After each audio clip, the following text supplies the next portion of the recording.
What's up, YouTube? I just wanted to get on here and talk about self-love. It's really hard to love yourself when you go through events that cause you so much pain and torment and confusion.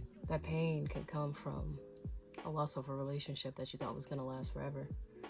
We're going to really dive into that topic because learning your true self, learning how to get over these pains, these aches that you feel from losing a significant other is something that is a forever ongoing journey of loving yourself.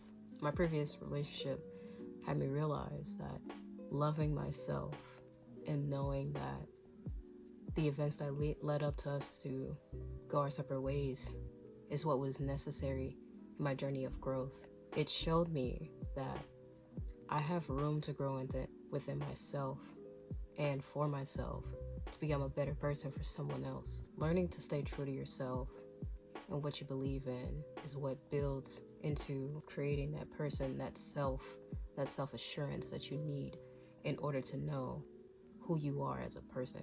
Learning to love that process of going through all of the pain, all of the sorrow, digging yourself up out of that deep hole that you feel when you lose such a great thing that you thought was going to be forever. It's okay to feel down, lost, confused, sad, disappointed by the outcome. And it's up to you to bring yourself up out of this place, because nobody but you can always have your back, can always be there for you. Nobody but yourself can fix the internal conflicts that you have with yourself. Learning to love yourself can be a challenging thing for people to do. Understanding that this isn't you just wake up one day and get it. This is a process. You have to trust that process. Always trust the process, because in the end you come out even better than you were before. I had to learn to love myself. I had to learn to accept that everything in it of itself happens for a reason. There's no reason that I should be taking my time overexerting energy trying to figure out the outcome of what I'm in right now. The only thing that I can do is keep moving forward, making myself better. Improving yourself also doesn't even have to be for the next person. It can be for yourself. Self-love is the best type of love that you can have for yourself. It motivates you. It gets you into your dreams, into your goals. It gets you to chase things that you've never dreamed to do in your life before. Never in a million years would I imagine me, myself, speaking out about how good it feels to really find yourself, to really be yourself, to express yourself amongst the crowd of everyone else. You don't have to stand in line and follow every single thing that you were told growing up. You have to be this way. You have to have a job. You have to go to school. All of those things. I do those things. I did those things. I'm a college grad now. I'm working. I actually have a really decent job right now that I'm content with. I have motivation to get up every single day, knock out the gym, because I had to pick myself up. Believe it or not, I was in a deep hole. I talk about this quite often. I was in a hole back December, January. Everything, it didn't make any sense. No matter what I did, what I wanted to do, my heart was so heavy. I would literally use sleep to escape this world. Instead of abusing all these other things, I would go to sleep. My ass would be passed out, 12, 14 hours some days. And other days, I would just be on the game. When you learn to love yourself, you learn to love that the given moment that you're given, you have another chance to make the most of yourself.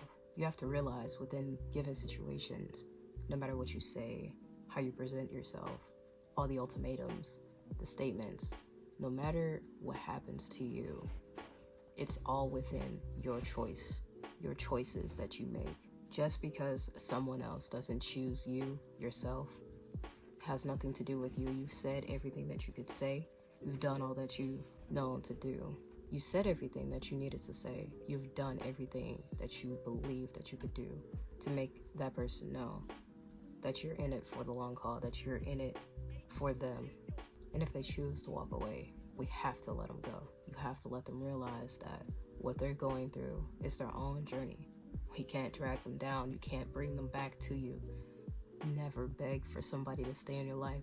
Never ask somebody to do something for you on repeat. If they show you time and again that it's not going to change, if they show you that the impatience, the aggression, all of these things that they're not going to let go of, it's no longer for you. Learning how to better yourself will truly get you onto the path of self-love.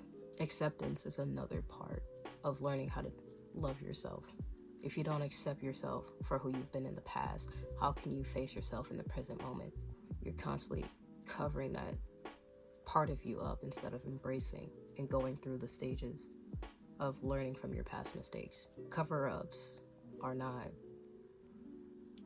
fixes. They are still going to remain under those sweep under the rug type of things that you do. You have to face it, let it heal from those wounds. There's going to be a scar left over. It hurts, but that scar is a reminder that after that healing process, you're patched back together. The pain, you may no longer have that sense of bleeding out, the continuous hurt. That scar is a reminder of that moment that you've been through, but you've healed through that moment. You've moved on. You can keep going forward. That's all you need to work towards, moving forward in your life. It is amazing loving yourself. It is amazing putting yourself on that priority list, putting yourself first, putting yourself in the predicaments that you want to be in, being able to navigate and push yourself forward into the next chapter, being able to stand up for yourself, to care for yourself, to make yourself better, stronger, learning to be with yourself, because you are only with yourself 100% of the time. You have to learn how to love yourself. If you hate yourself, how do you expect to love someone else? You can't love someone more than you love yourself, because only then will you truly be able to handle both yours and their emotions. You can't walk around like a numb person. Trust me, I've been there before. I've tried to ignore my emotions and stay in a relationship that was no longer serving me purpose. You can't keep letting these things drag you down. You have to let it go. You have to have enough love for yourself to realize it's no longer working for you. I hope with these little rambles, this getaway, gives you some insight into learning how to truly get a grasp as to learning yourself and loving yourself. It's not a one-day thing. You have to put in the 100% effort each and every day. Just as you are chasing that person that you also have a crush on, that you love, that you want to be with, you gotta have that same chase and drive for yourself. And only then will you be able to understand the depths of self-love. Thank you for joining me for this video. I'll catch y'all in the next one. Peace.